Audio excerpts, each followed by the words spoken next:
सुना है ICSE board ने कृष्ण चंद्र जी की एक कहानी को सिलेबस से ही निकाल दिया, क्लास 10 के सिलेबस से निकाल दिया, ये कह के कि ये बच्चों के लायक नहीं है, बच्चे से समझ नहीं पाएंगे एंड ऑल दैट। और ये भी सुना है कि असली वजह है कि हमारे कुछ सियासतदान, हमारे कुछ पॉलिटिशियंस, नेता, उन्हें इस कहानी से थोड़ा डर लग रहा है। क्या है इस कहानी में जिससे उन्हें इतना डर लग रहा है? ये तो तब पता चलेगा जब कहानी पढ़ी जाएगी। सिलेबस से तो निकल गई है, अब पढ़ने में और भी ज़्यादा मज़ा आएगा।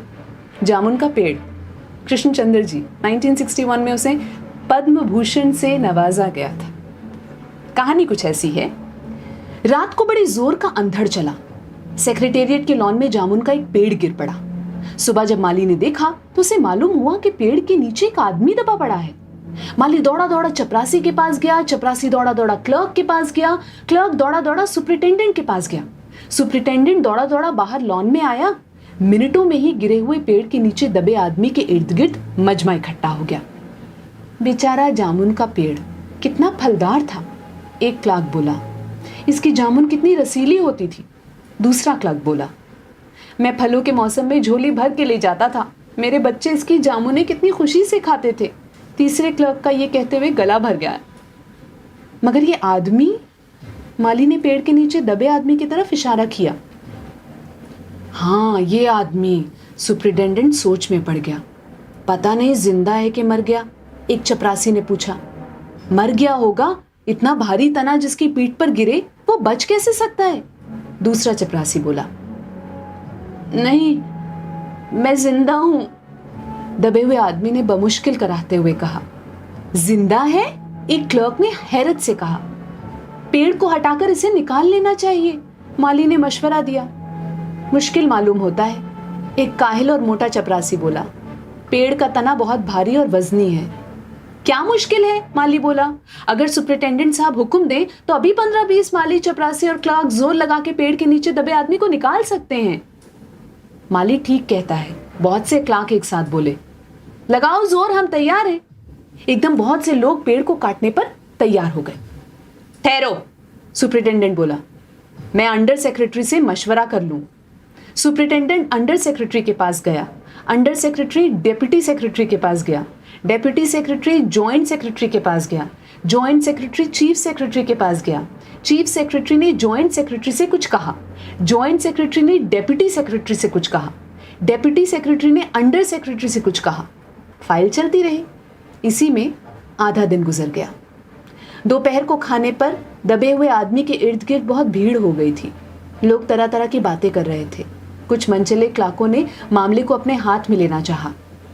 वो हुकूमत के फैसले का इंतजार किए बगैर पेड़ को खुद से हटाने की तैयारी कर रहे थे कि इतने में सुपरिटेंडेंट फाइल लिए भागा भागा आया। बोला, हम लोग खुद से इस पेड़ को यहाँ से नहीं हटा सकते, हम लोग वाणिज्य विभाग के कर्मचारी हैं और ये पेड़ का मामला है, पेड़ कृषि विभाग के तहत आता है, इसलिए मैं इस फाइल को अर्जेंट मार्क करके कृषि विभाग को भेज रहा हूँ, वहां से जवाब आते ही इसको हटवा दिया जाएगा। दूसरे दिन कृषि विभाग से जवाब आया कि पेड़ हटाने की जिम्मेदारी तो वाणिज्य विभाग की ही बनती है। ये जवाब पढ़कर वाणिज्य विभाग को गुस्सा आ गया। उन्होंने फौरन लिखा कि पेड़ों को हटवाने या ना हटवाने की जिम्मेदारी कृषि विभाग की है, वाणिज्य विभाग का इस मामले से कोई ताल्लुक नहीं है। दूसरे दिन भी फाइल चलती रही। शाम को जवाब आ गया, हम इस मामले को हॉर्टिकल्चर विभाग के सुपुर्द कर रहे हैं क्योंकि ये एक फलदार पेड़ का मामला है और कृषि विभाग सिर्फ अनाज और खेतीबाड़ी के मामलों में फैसला करने का हक रखता है। जामुन का पेड़ एक फलदार पेड़ है, इसलिए पेड़ हॉर्टिकल्चर विभाग के अधिकार क्षेत्र में आता है। रात को माली ने दबे हुए आदमी को दाल भात खिलाया। हालांकि लॉन के चारों तरफ पुलिस का पहरा था कि कहीं लोग कानून को अपने हाथ में लेकर पेड़ को खुद से हटवाने की कोशिश ना करें, मगर एक पुलिस कांस्टेबल को रहम आ गया और उसने माली को दबे हुए आदमी को खाना खिलाने की इजाजत दे दी। माली ने दबे हुए आदमी से कहा, तुम्हारी फाइल चल रही है, उम्मीद है कि कल तक फैसला हो जाएगा। दबा हुआ आदमी कुछ न बोला। माली ने पेड़ के तने को गौर से देखकर कहा, अच्छा है तना तुम्हारे कूल्हे पर गिरा, अगर कमर पर गिरता तो रीढ़ की हड्डी टूट जाती। दबा हुआ आदमी फिर भी कुछ न बोला। माली ने फिर कहा, तुम्हारा यहाँ कोई वारिस हो तो मुझे उसका अता पता बताओ, मैं उसे खबर देने की कोशिश करूंगा। मैं लावारिस हूं, दबे हुए आदमी ने बड़ी मुश्किल से कहा। माली अफसोस जाहिर करता हुआ वहां से हट गया। तीसरे दिन हॉर्टिकल्चर विभाग से जवाब आ गया। बड़ा कड़ा जवाब लिखा गया था, काफी आलोचना के साथ। उससे हॉर्टिकल्चर विभाग का सेक्रेटरी साहित्यिक मिजाज का आदमी मालूम होता था। उसने लिखा था, हैरत है इस समय जब पेड़ उगाओ स्कीम बड़े पैमाने पर चल रही है, हमारे मुल्क में ऐसे सरकारी अफसर मौजूद हैं जो पेड़ काटने की सलाह दे रहे हैं, वो भी एक फलदार पेड़ को, और वो भी जामुन के पेड़ को, जिसका फल जनता बड़े चाव से खाती है। हमारा विभाग किसी भी हालत में इस फलदार पेड़ को काटने की इजाजत नहीं दे सकता। अब क्या किया जाए? एक मंचले ने कहा, अगर पेड़ नहीं काटा जा सकता तो इस आदमी को काट कर निकाल लिया जाए। ये देखिए, उस आदमी ने इशारा से बताया। अगर इस आदमी को बीच में से यानी धड़ की जगह से काटा जाए तो आधा आदमी इधर से निकल आएगा और आधा आदमी उधर से बाहर आ जाएगा, और पेड़ भी वहीं का वहीं रहेगा। मगर इस तरह से तो मैं मर जाऊंगा, दबे हुए आदमी ने एतराज किया। यह भी ठीक कहता है, एक क्लर्क बोला। आदमी को काटने का नायाब तरीका पेश करने वालों ने एक पुख्ता दलील पेश की। आप जानते नहीं, आजकल प्लास्टिक सर्जरी के जरिए धड़ की जगह से इस आदमी को फिर से जोड़ा जा सकता है। अब फाइल को मेडिकल डिपार्टमेंट में भेज दिया गया। मेडिकल डिपार्टमेंट ने फौरन इस पर एक्शन लिया, और जिस दिन फाइल मिली उसने उसी दिन विभाग के उस सबसे काबिल प्लास्टिक सर्जन को जांच के लिए मौके पर भेज दिया।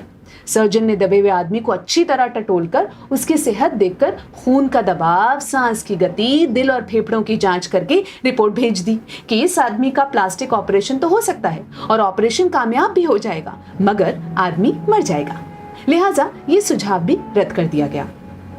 रात को माली ने दबे हुए आदमी के मुंह में खिचड़ी डालते हुए उससे बताया, अब मामला ऊपर चला गया है। सुना है कि सेक्रेटेरिएट के सारे सेक्रेटरियों की मीटिंग होगी, उसमें तुम्हारा केस रखा जाएगा। उम्मीद है सब काम ठीक हो जाएगा। दबा हुआ आदमी एक आह भरकर आहिस्ता से बोला, हमने माना कि तगाफुल न करोगे, लेकिन खाक हो जाएंगे हम तुमको खबर होने तक। माली ने अचंभे से मुंह में उंगली दबाई, हैरत से बोला, क्या तुम शायर हो? दबे हुए आदमी ने आहिस्ता से सर हिला दिया। दूसरे दिन माली ने चपरासी को बताया, चपरासी ने क्लर्क को और क्लर्क ने हेड क्लर्क को। थोड़ी देर में सेक्रेटेरिएट में यह बात फैल गई कि दबा हुआ आदमी शायर है। बस फिर क्या था, लोग बड़ी संख्या में शायर को देखने के लिए आने लगे। इसकी खबर शहर में फैल गई और शाम तक मोहल्ले मोहल्ले से शायर जमा होने शुरू हो गए। सेक्रेटेरिएट का लॉन भांति भांति के शायरों से भर गया। सेक्रेटेरिएट के कई क्लर्क और अंडर सेक्रेटरी तक, जिन्हें अदब और शायर से लगाव था, रुक गए। कुछ शायर दबे हुए आदमी को अपनी गज़लें सुनाने लगे। कई क्लर्क अपनी गज़लों पर उनसे सलाह मशवरा मांगने लगे। जब ये पता चला कि दबा हुआ आदमी शायर है तो सेक्रेटेरिएट की सब कमेटी ने फैसला किया कि चूंकि दबा हुआ आदमी एक शायर है, लिहाजा इस फाइल का ताल्लुक ना तो कृषि विभाग से है और ना ही हॉर्टिकल्चर विभाग से, बल्कि सिर्फ संस्कृति विभाग से है। अब संस्कृति विभाग से गुजारिश की गई कि वो जल्द से जल्द इस मामले में फैसला करें और इस बदनसीब शायर को इस पेड़ के नीचे से रिहाई दिलवाई जाए। फाइल संस्कृत विभाग के अलग अलग सेक्शन में होती हुई साहित्य अकादमी के सचिव के पास पहुंची। बेचारा सचिव उसी वक्त अपनी गाड़ी में सवार होकर सेक्रेटेरिएट पहुंचा और दबे हुए आदमी से इंटरव्यू लेने लगा। तुम शायर हो? उसने पूछा।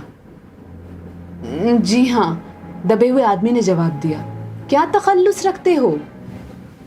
अवस। अवस?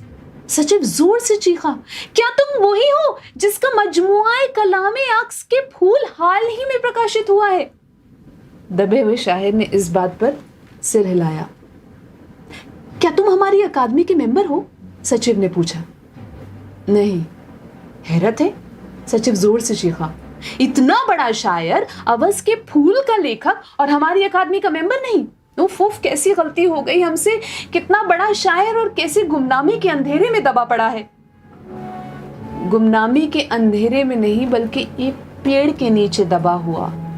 भगवान के लिए मुझे इस पेड़ के नीचे से निकालिए। अभी बंदोबस्त करता हूं, सचिव फौरन बोला और फौरन जाकर उसने अपने विभाग से रिपोर्ट पेश की। दूसरे दिन सचिव भागा भागा शायर के पास आया और बोला, मुबारक हो, मिठाई खिलाओ, हमारी सरकारी अकादमी ने तुम्हें अपनी साहित्य समिति का सदस्य चुन लिया है। ये लो ऑर्डर की कॉपी। अरे मुझे मगर इस पेड़ के नीचे से तो निकालो, दबे हुए आदमी ने कर्राह कर कहा। उसकी सांस बड़ी मुश्किल से चल रही थी और उसकी आंखों से मालूम होता था कि वो बहुत कष्ट में है। ये हम नहीं कर सकते, सचिव ने कहा। जो हम कर सकते थे वो हमने कर दिया। बल्कि हम तो यहाँ तक कर सकते हैं कि अगर तुम मर जाओ तो तुम्हारी बीवी को पेंशन दिला सकते हैं। अगर तुम आवेदन दो तो हम ये भी कर सकते हैं। मैं अभी जिंदा हूं, शायर रुक रुक कर बोला। मुझे जिंदा रखो। मुसीबत ये है कि सरकारी अकादमी का सचिव हाथ मलते हुए बोला, हमारा विभाग सिर्फ संस्कृति से ताल्लुक़ रखता है। आपके लिए हमने वन विभाग को लिख दिया है, अर्जेंट लिखा है। शाम को माली ने आकर दबे हुए आदमी को बताया कि कल वन विभाग के आदमी आकर इस पेड़ को काट देंगे और तुम्हारी जान बच जाएगी। माली बहुत खुश हुआ। हालांकि दबे हुए आदमी की सेहत जवाब दे रही थी, मगर वो किसी न किसी तरह अपनी ज़िंदगी के लिए लड़े जा रहा था। कल तक सुबह तक किसी न किसी तरह उसे जिंदा रहना है। दूसरे दिन जब वन विभाग के आदमी आरा कुल्हाड़ी लेकर पहुंचे तो उन्हें पेड़ काटने से रोक दिया गया। मालूम हुआ कि विदेश मंत्रालय से हुक्म आया है कि इस पेड़ को न काटा जाए। वजह यह थी कि इस पेड़ को 10 साल पहले पिटोनिया के प्रधानमंत्री ने सेक्रेटेरिएट के लॉन में लगाया था। अब ये पेड़ अगर काटा गया तो इस बात का पूरा अंदेशा था कि पिटोनिया सरकार से हमारे संबंध हमेशा के लिए बिगड़ जाएंगे। मगर एक आदमी की जान का सवाल है, एक क्लर्क गुस्से से चिल्लाया। दूसरी तरफ दो हुकूमतों के ताल्लुकात का सवाल है। दूसरे क्लर्क ने पहले क्लर्क को समझाया, और ये भी तो समझ लो कि पिटोनिया सरकार हमारी सरकार को कितनी मदद देती है। क्या हम इनकी दोस्ती की खातिर एक आदमी की जिंदगी को भी कुर्बान नहीं कर सकते? शायर को मर जाना चाहिए? बिल्कुल। अंडर सेक्रेटरी ने सुपरिटेंडेंट को बताया। आज सुबह प्रधानमंत्री दौरे से वापस आ गए हैं। आज 4 बजे विदेश मंत्रालय इस पेड़ की फाइल उनके सामने पेश करेगा। वो जो फैसला देंगे वही सबको मंजूर होगा। शाम 4 बजे खुद सुपरिटेंडेंट शायर की फाइल लेकर उसके पास आया। सुनते हो? आती है खुशी से फाइल लहराते हुए चिल्लाया। प्रधानमंत्री ने पेड़ को काटने का हुक्म दे दिया है और इस मामले की सारी अंतर्राष्ट्रीय जिम्मेदारी अपने सर ले ली है। कल ये पेड़ काट दिया जाएगा और तुम इस मुसीबत से छुटकारा पालोगे। सुनते हो? आज तुम्हारी फाइल मुकम्मल हो गई। सुपरिटेंडेंट ने शायर के बाजू को हिलाकर कहा। मगर शायर का हाथ सर्द था, ठंडा पड़ चुका था। आंखों की पुतलियां बेजान थीं और चींटियों की एक लंबी कतार उसके मुंह में जा रही थी। उसकी जिंदगी की फाइल मुकम्मल हो चुकी थी। अब इस कहानी से क्या एतराज है, आप खुद ही समझदार हैं।